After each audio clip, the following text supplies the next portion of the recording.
I am Dr. Karthik Ram. I am a plastic surgeon from Chennai Plastic Surgery. Dear friends, we are all going through the COVID-19 pandemic across the world, and lot of difficulties we face in each and every area, and we are also confused about the future of the healthcare industry, how hospitals going to function in the future after the COVID-19, and how the elective surgeries are going to be in the near future. You have seen in a lot of channels they are saying that the elective surgeries are cancelled all over the world. And what is elective surgeries? It's a common question among the general public. So the elective surgeries are nothing but the surgery is done for three main reasons. One is to improve the quality of your life. Like example, cataract surgery. See, if you do the cataract surgery, your vision will be better, so the day-to-day activities will be easier for you.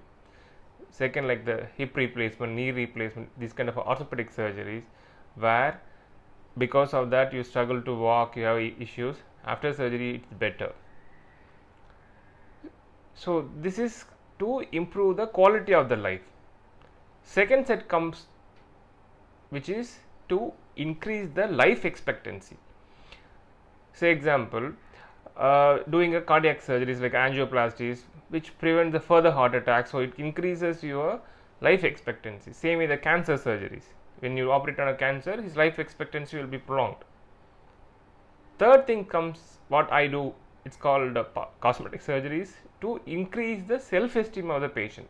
Say example, the guy with the breast kind of a thing like a female, is very difficult for him to mingle among this in social peers group. So obviously after surgery self-esteem will increase. So these kind of surgeries are called elective surgeries. Why all over the world the hospitals stop performing elective surgeries, including India? See, you have to understand one thing.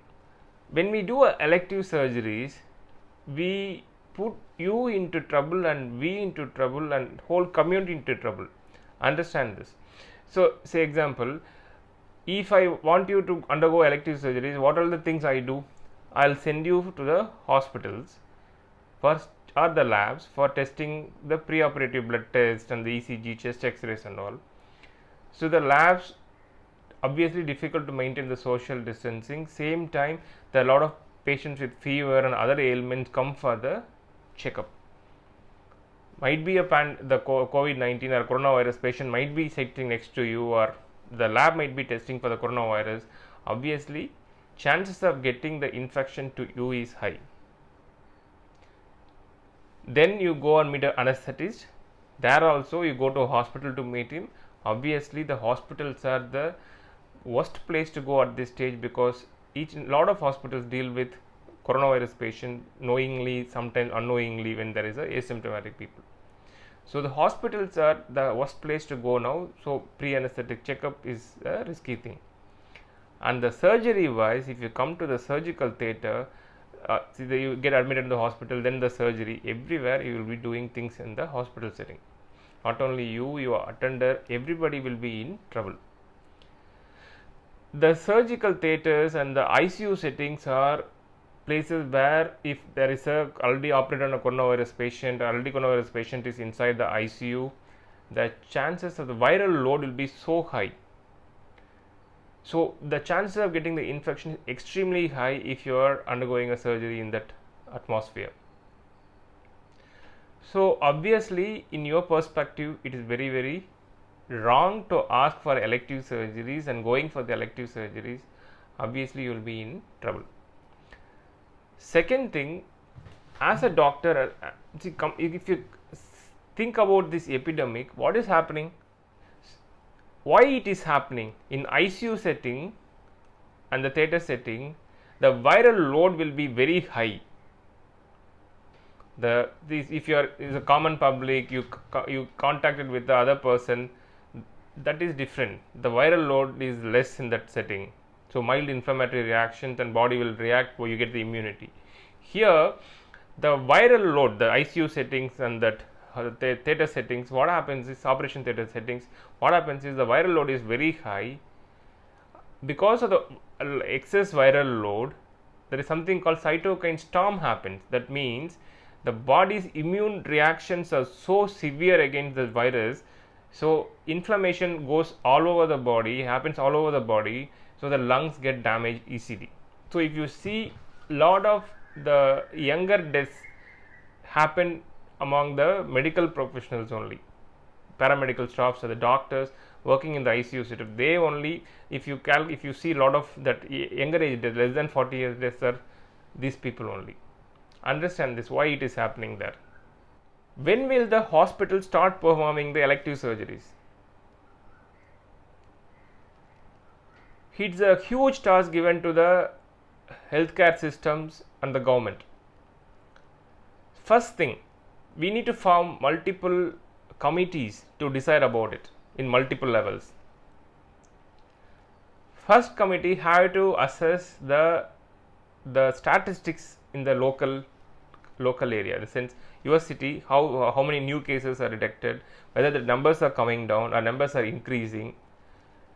You all know that the incubation period of the coronavirus is 2 to 3 weeks. Obviously, if 2 to 3 weeks, if you see it's a declining trends and now new cases, yes, you can start operating on elective patients. Even if you start operating after seeing this trend, in between if you see an increase in the number of new cases, you have to stop operating. So there some committee has to be formed to give the direction to the hospitals, when to start, when to stop. Second thing, from now onwards, all the hospitals has to perform COVID-19 test before the surgeries, because no other go, because we need to find out who has COVID-19 positive, because asymptomatic carriers we miss. So we need to find out who has COVID-19, who doesn't have COVID-19. So all the hospitals will perform COVID-19 test. Whether we are equipped to perform so much testing at this stage, definitely no. So the unless otherwise the testing facilities become very easily available, it is difficult to perform the elective surgeries. Though the 30% negative rate might be there in the COVID-19 testing, we might not be rely on one single test. We might do repeat two tests in 3 days gap to find out whether they are negative or positive. So once the testing facility is readily available, only we can start thinking of elective surgeries. Next comes the healthcare workers' safety. Healthcare workers' safety comes next. So what are the things hospital has to do for the safety of the healthcare workers? Adequate supply of the gloves, mask and all the PPE, personal protective equipment, has to be ready for the next 30 days.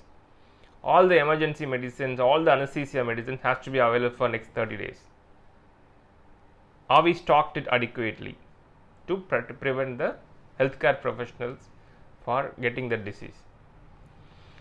Second thing, whether the hospital has a separate area to treat the COVID-19 and how much it is protected. That is also very important. The people treated for the COVID-19 has to be separate place, and it has to be managed with a separate unit. It is dedicated to the particular area. If you mix those two patients, there is a high chances that again the community spread starts happening. So this is the second requirement.